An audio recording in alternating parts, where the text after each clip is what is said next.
Bom dia, boa tarde, boa noite, tudo bem com vocês? Sejam bem-vindos a mais um Labocast, o programa de entrevistas com coordenadores e pesquisadores do Laboratório de Política, Comportamento e Mídia da Fundação São Paulo, PUC-SP, o nosso tradicional Labo. Essa conversa é transmitida pelo YouTube e também pela TV PUC. Nossa convidada de hoje é a filósofa, mestre em Ciências da Comunicação, Adriana Novaes, que também é coordenadora do grupo de pesquisa A Filosofia de Hannah Arendt, Significado e Experiência Viva. Seja muito bem-vinda, Adriana. Muito obrigada. Muito bom estar aqui. Adriana, Hannah Arendt, vez ou outra, principalmente nos últimos tempos, parece que ela ressurgiu nas opiniões públicas, em alguns discursos e tal. Por que você acha que isso acontece? Quem que foi Hannah Arendt, né? Acho que para começar essa conversa. Sim. A Hannah Arendt, ela é uma das mais importantes filósofas pensadoras políticas do século XX, porque ela se dedicou ao estudo de um dos fenômenos políticos mais traumáticos, né, que nós vivemos, que foi o totalitarismo.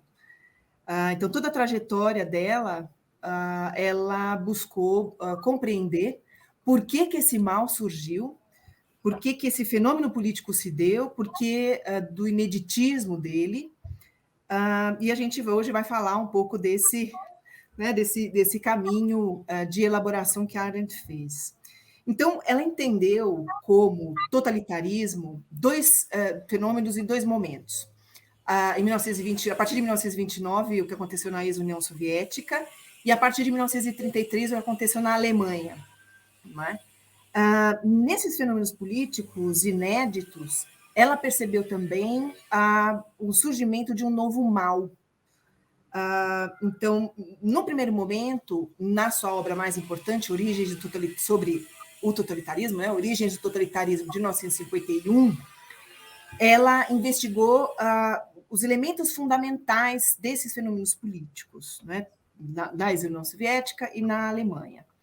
E ela usou um termo, um conceito do Immanuel Kant, um filósofo do século XVIII, que é o conceito de mal radical. O que é esse conceito de mal radical? É o entendimento do mal como algo que não é demoníaco, não está fora do âmbito humano, mas é do ser humano. É o ser humano que é capaz de cometer o mal, mas, escreveu Kant, por motivos compreensíveis. Algo que a Arendt, ela vai usar esse conceito de mal radical em Origem do Totalitarismo, mas depois ela deixa esse conceito, principalmente quando ela participa, né? Ela assiste ao julgamento do criminoso nazista Adolf Eichmann, em 1961. Essa passagem, portanto, esse uso do conceito mal radical para a banalidade do mal foi o resultado de uma atenção ao que há de específico nesse tipo de mal e nesse criminoso. Né? Então, ela vai do entendimento de um sistema, o sistema totalitário, para a investigação de um indivíduo, de um criminoso. Né? Então, infelizmente, esses elementos constitutivos do totalitarismo, eles, que a Arendt identifica, eles têm relação com uma estrutura social, política e econômica, que é a estrutura na qual nós vivemos ainda.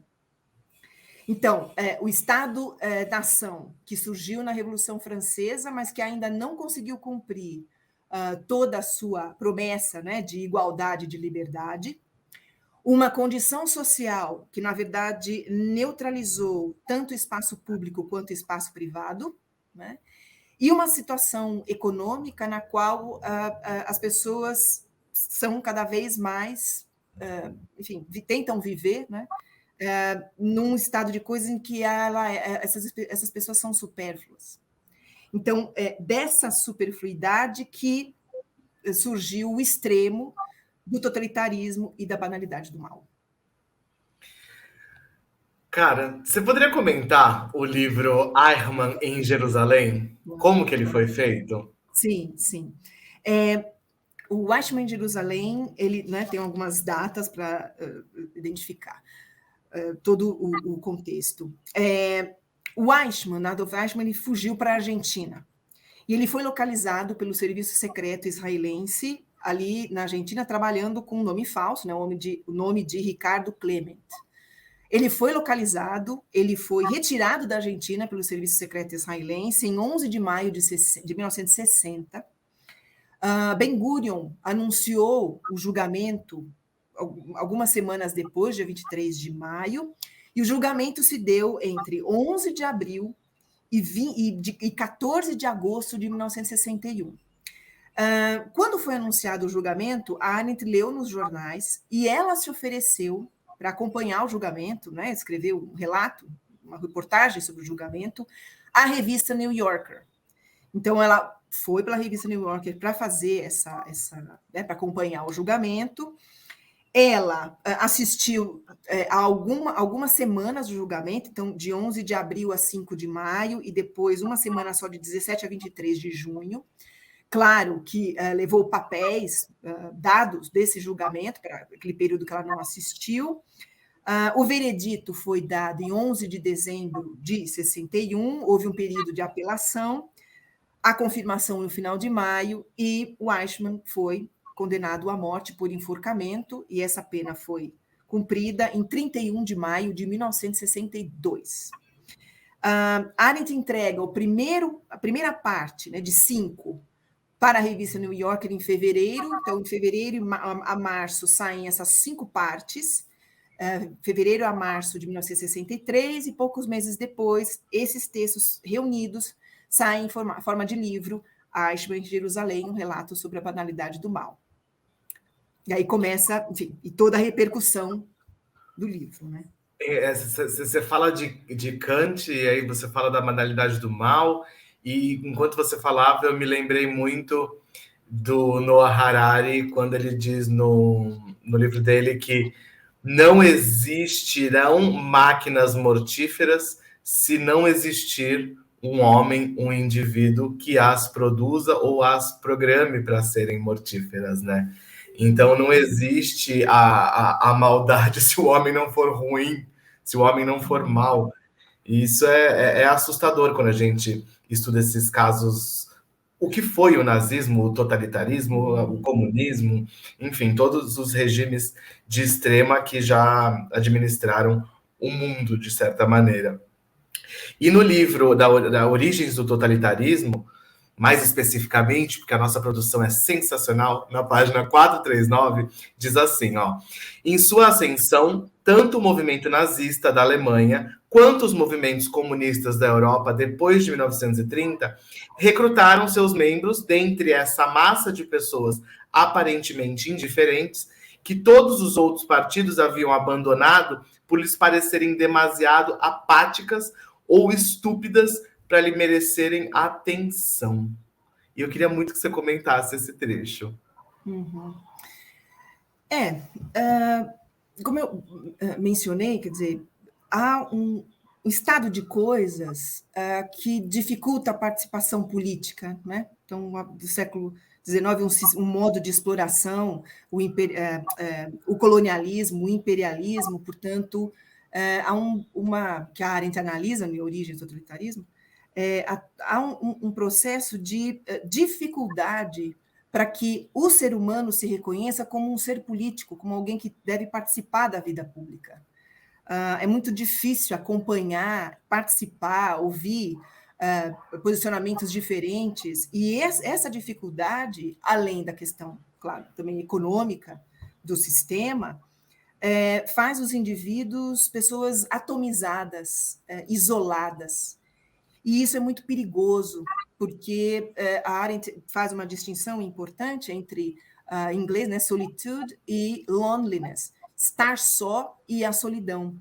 E é uma distinção muito importante no processo, né, na trajetória intelectual dela, porque estar só pensar, usar a sua atividade, as suas capacidades mentais, né, é algo fundamental, e foi isso que não aconteceu. Quer dizer, o Eichmann foi alguém incapaz de pensar, de julgar, de pensar sobre o que estava fazendo e de se colocar no lugar das outras pessoas. Isso, infelizmente, a gente consegue observar sem muita dificuldade hoje em dia, não é? Então, e essas pessoas que não se reconhecem na estrutura pública, nas instituições, não têm voz, né? Pessoas que não são ouvidas, uma liberdade prometida que não é realizada, isso cria, ao longo do tempo, um ressentimento e um distanciamento da vida pública, daquilo que as pessoas poderiam fazer, né, se compreendendo como participantes de um Estado, enfim, da vida política, né?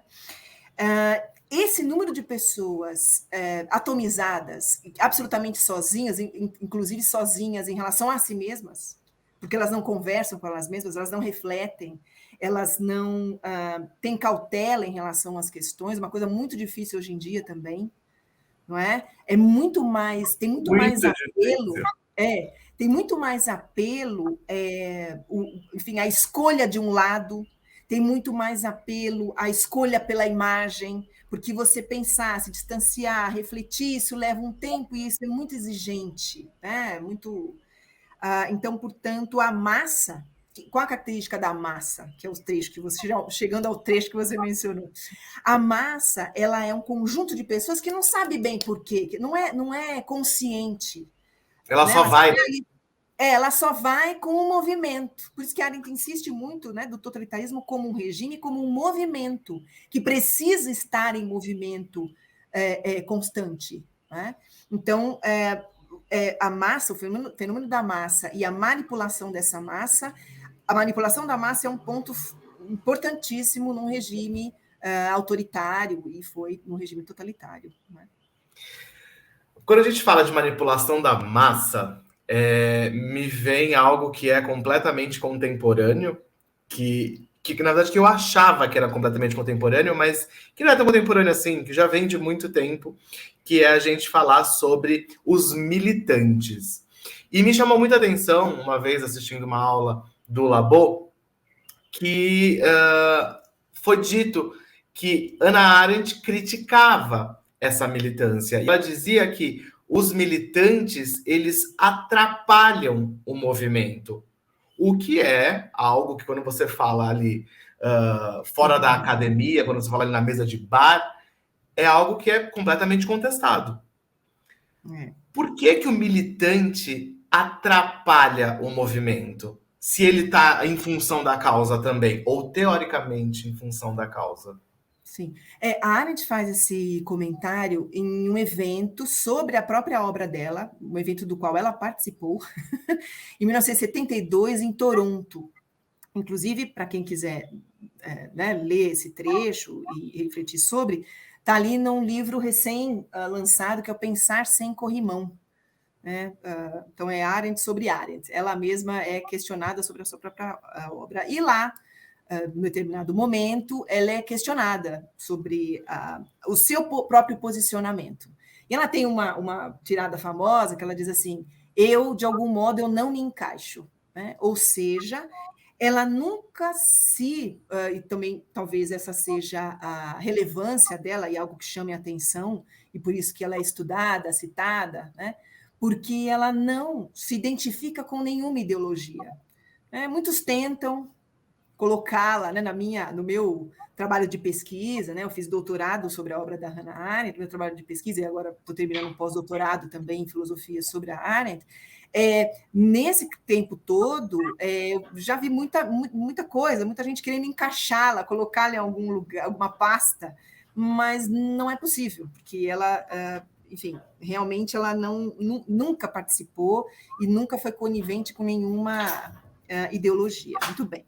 Então, lá pelas tantas, nesse evento de Toronto, ela diz o seguinte, que se o intelectual se compromete demais com alguma ideia, esse intelectual, essa pessoa, né, ela fala pessoa, esse comprometimento da pessoa faz com que ela oriente sua força, oriente seu pensamento só para a defesa do partido, do político, da ideologia. E isso pode ser um problema porque a pessoa deixa de pensar. Não é? Ela se dirige à defesa daquele argumento, mas não sobre o pensamento. Ora, mas o trabalho do intelectual é exatamente se distanciar e analisar as ideias, analisar, enfim, as situações que se colocam, né, questionar os posicionamentos e não simplesmente se deixar levar por uma ideologia ou uma bandeira. E é muito engraçado, quando você diz justamente que os indivíduos eles vão tendo tomada de consciência de que eles precisam ser indivíduos políticos, né, e participar da sociedade, interferir e de alguma maneira estar presente nas escolhas da sociedade, isso deve acontecer de forma mais madura, que até foi uma conversa que nós tivemos com a Danite Pondé num outro Labocast, justamente sobre essa não capacidade de ser maduro e, consequentemente, eu não consigo chegar nesse indivíduo político que tenha vivido o suficiente para opinar e para desenvolver opiniões reais e não simplesmente se polarizar, né? Me colocar ou à direita ou à esquerda. A Hannah Arendt, ela tem alguma crítica com referência a essa polarização, que basicamente é o totalitarismo, né? Seja de qual partido que a gente esteja falando. Como que a Hannah Arendt desenvolve sobre isso? Sim, nesse mesmo trecho, a Arendt chama atenção para o seguinte, ela como professora, ela fala isso mesmo, não me interessa se o meu aluno ele é liberal, se ele é socialista, mas a minha preocupação é que ele não seja extremista, que ele não vá para extremos. Por quê? Porque a consequência de não pensar é o extremismo. E o extremismo é o não reconhecimento de que a realidade é muito complexa e ela é cheia de nuances. Então, a gente está num momento, num estado de coisas, em que você não pode falar de nenhum nuance, porque você já é jogado no extremo. Sim. Te encaixam numa caixinha, né? Exatamente, e te colocam no extremo, enfim, aí a discussão, a formação de opinião que você mencionou, quer dizer, a Arendt insiste nisso também. A formação de opinião ela é fundamental para a democracia. Mas a opinião ela é formada a partir de fatos, de verdades de fato. Né? Tem um trecho também que ela é bem clara, ali num texto intitulado Verdade Política, no livro Entre o Passado e o Futuro, em que ela diz, a liberdade de opinião ela é uma farsa se ela não parte de verdades de fato, de fatos. Então, considerando os fatos, nós elaboramos e formamos uma opinião. Né? Não é ter uma opinião, de repente, do nada, porque eu acho. Então, né? Então esse esforço, essa atenção, que é algo que ela vai investigar lá no final da trajetória dela, no livro A Vida do Espírito, que é o exame das nossas capacidades, porque, veja, da controvérsia toda, e todas as discussões do caso Eichmann, e desse conceito, banalidade do mal, do exame desse conceito e da profundidade mesmo dele, se um conceito que se seria um contexto que pudesse ser sustentado, certo? A Arendt vai estudar, vai lidar com a questão moral, ela vai apresentar, vai ministrar cursos, dar palestras sobre a questão moral e sobre a política, a filosofia política do Kant, exatamente para examinar as nossas capacidades. Bom, se a banalidade é essa relação superficial com a realidade, essa maneira muito, esse ser conivente com a uniformização das coisas, então, uma irreflexão, uma desatenção, o que efetivamente nós temos e que pode ser reconsiderada, né, com a capacidade que a gente tem, para não cair nisso, para evitar essa superficialização e evitar os extremos e a banalidade do mal. Então, vamos retomar nossas capacidades de pensar, querer e julgar, que é o que ela... Quer dizer, é um livro inacabado, ela não escreveu o julgar, mas foi a sua última obra, né? A Vida do Espírito. Quando a gente fala na banalidade do mal, e me veio aqui quando, agora há pouco tempo, levantou-se uma possível defesa do nazismo e do Brasil permitir partidos nazistas. E até uma das pessoas envolvidas falou: mas o idiota não tem a possibilidade, não pode ser idiota dentro disso que você falou sobre liberdade de opinião. E me questionaram sobre isso e eu falei, olha, o idiota ele pode ser idiota desde que a idiotice dele não coloque a vida de ninguém em risco.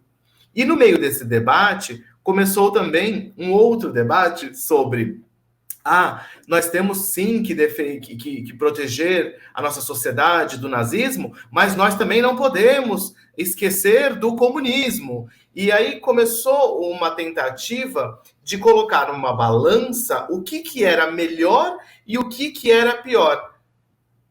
Como que você vê essa tentativa, essa discussão da sociedade em torno de o nazismo foi ruim, mas o comunismo também, e tentar equilibrar as dores de quem passou por elas? Bom, vamos lá. É bom. O que a Arendt chama de totalitarismo, no caso, digamos, ligado ao comunismo? É o stalinismo. Então, a Arendt em nenhum momento afirma que o totalitarismo e o comunismo são alguma coisa do tipo. Então, o que ela chama de totalitarismo enfim, são dois movimentos, dois regimes. Ex-União Soviética sob Stalin e Alemanha sob Hitler. Sim. Certo? Primeira coisa. Há considerações e há críticas a ela, muitas a respeito disso, porque realmente, até eu sempre menciono o historiador inglês marxista Eric Hobsbawm, no seu livro Era dos Extremos, ele é muito claro, quer dizer, Stalin foi um assassino, né? Então, quanto a isso não há dúvida, mas o regime de Stalin, né? Então, é um absurdo ficar, enfim, generalizando para o comunismo, ou não tem sentido histórico, nem daria tempo aqui, mas, enfim, não tem sentido histórico falar disso. Ponto. Um ponto. Outro ponto. A própria Arendt, em um texto posterior, ela faz o comentário de que, moralmente, pelos documentos e pelo que se sabe, o nazismo foi, enfim, uma competição de crueldade, né? Foi muito mais cruel, foi mais cruel do que o stalinismo, né? Agora, quanto ao episódio e a essa questão, eu respondo do seguinte modo, porque inclusive eu até escrevi sobre isso. Tem a ver com o que eu falei agora há pouco sobre a liberdade de opinião. O fato é que qual é a verdade da qual eu vou partir para falar da defesa de liberdade de alguém de expressar alguma coisa? Eu não posso defender um regime assassino. Não posso. Não posso, porque, enfim, o nazismo escolheu o povo judeu, também escolheu outros grupos para exterminar, para acabar, para destruir. Então, exclusivamente pela destruição, né? Sim, foi um governo, um regime, um movimento fundamentado na destruição de pessoas, e havia planos, isso é documentado, e a Arendt também cita, de que depois de eliminados os judeus, seriam eliminados os doentes do coração e do pulmão. Isso que as pessoas não entendem. Depois de um tempo, poderia ser aqueles que usam bigode. Sim. Você vai criando um filtro de acordo com o que você quer, né? Né? Então, enfim, a destruição de pessoas. Como é que você... Não há nenhuma possibilidade de você defender que alguém defenda uma ideia que, inclusive, pode destruir a própria pessoa que está defendendo, eventualmente, um grupo, a sustentação de um grupo desse tipo. Então, não é uma liberdade de opinião, porque você está partindo de uma verdade de fato da defesa de um governo assassino, que instituiu um Estado para cometer assassinatos em massa. mesmo que essa pessoa tenha dentro dos seus argumentos essa pseudo-teoria do comunismo focando no Stalin, né? Não tem sentido. Não. É esse o grande ponto que eu acho que deve ser debatido. Não tem como a gente colocar na balança na competição de crueldade. Exatamente. Por mais que uma tivesse como vínculo a exterminação e o outro a exploração da mão de obra, enfim. Eu fiquei bem reflexivo sobre esse assunto. E eu acho importante a gente levantar de que não existe essa possibilidade de competição, e até porque, como você falou, o comunismo de Stalin é algo peculiar ali, né? Aquele trecho histórico que não pode ser arrastado para outros. Eu estou muito enganado ou é de fato isso? A Arendt se refere a eventos políticos políticos específicos, né? E líderes específicos naquele momento. Agora, o que é interessante tem a ver com essa, digamos, atualidade, a importância da Arendt e por que ela é citada tantas vezes, a própria ideia, o conceito de banalidade do mal, porque ele ainda é tratado, porque nós vivemos uma estrutura, a própria Arendt diz, né? Terminados esses regimes, né, esse tipo de regime que ela estudou na história, eles terminaram, mas os seus elementos constitutivos, eles se mantêm, numa estrutura que também se mantém. Então, ela diz, esse tipo de ameaça de desumanidade permanecerá como ela chama de transes. Não é? Então, de uma superfluidade, né? Os seres humanos tratados como supérfluos, isso a gente percebe, né? Então, esse mal, esse tratamento de que para resolver, e a gente ouviu isso há pouco tempo. Então, para resolver um problema, deixa morrer. Pode morrer mesmo, até ajuda, né? No caso dos, né? A gente ouviu esse tipo de coisa. Então, o fato de ter acontecido na história, e é essa reflexão que acho que a Arendt também nos lega, o fato de ter acontecido na história significa que não vai se repetir, mas que essa ameaça, por ter acontecido, ela ainda se mantém, principalmente por conta da estrutura que torna possível a concepção do ser humano como um ser supérfluo. Infelizmente, alguns assuntos, enquanto eles se mantêm vivos e atuais, eles se mantêm possíveis, né? Adriana, muito obrigado por essa conversa. A gente poderia... Eu falo isso sempre, gente. 30 minutos é muito pouco, precisamos de horas para conversar sobre esses assuntos. Sim. Muito obrigado pela sua presença, viu? Muito obrigada, Maicon. Obrigada mesmo. A conversa de hoje fica por aqui, mas não deixa de conferir todo o conteúdo que é publicado nas nossas redes sociais e também no nosso portal, o offlads.com. Um beijo e até a próxima.